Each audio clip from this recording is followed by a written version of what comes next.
DKPBB kemudian diperkirakan akan membahas, atas permintaan Uni Emirat Arab dan Rusia, serangan Israel terhadap rumah sakit di Gaza yang menewaskan lebih dari 500 orang pada Selasa, kata para diplomat.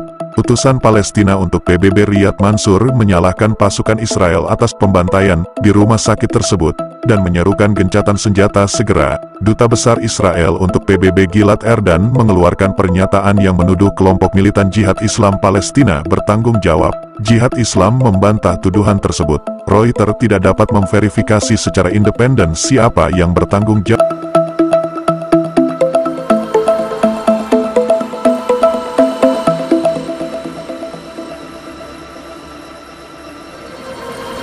Dewan beranggotakan 15 orang itu, awalnya dijadwalkan melakukan pemungutan suara pada Senin mengenai rancangan resolusi Brasil.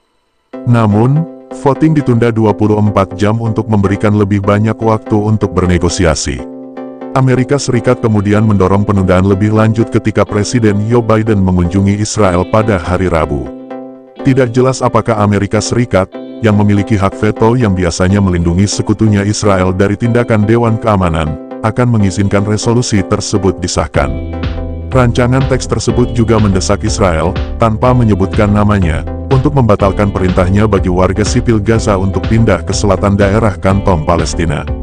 Israel pekan lalu memerintahkan sekitar 1,1 juta orang di Gaza, hampir separuh jumlah penduduk, untuk pindah ke selatan, saat negara itu bersiap melakukan serangan darat sebagai pembalasan atas serangan Hamas yang terburuk terhadap warga sipil dalam 75 tahun sejarah Israel.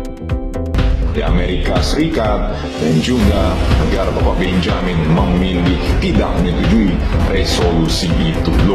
Jadi Anda tahu kan kenapa banyak fansboynya Wak Putin di Indonesia?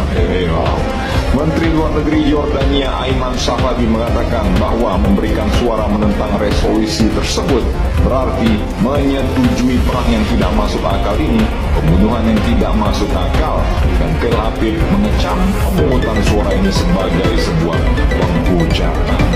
Resolusi tidak mengikat namun berfungsi sebagai barometer opini global ketika pertempuran antara Tel Aviv dan para. Rancangan di Brasil pada dasarnya adalah versi yang lebih rinci dari rancangan undang-undang Rusia yang gagal lolos dalam pemungutan suara pada Senin, kecuali rancangan tersebut secara khusus mengutuk serangan teroris oleh Hamas.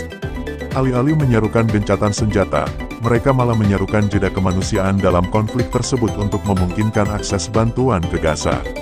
Israel telah mengepung Gaza secara total dan melakukan pemboman paling hebat yang pernah ada. Mereka bersumpah untuk memusnahkan Hamas setelah 1.300 orang tewas dan menyandera 199 orang dalam serangan tanggal 7 Oktober terhadap Israel.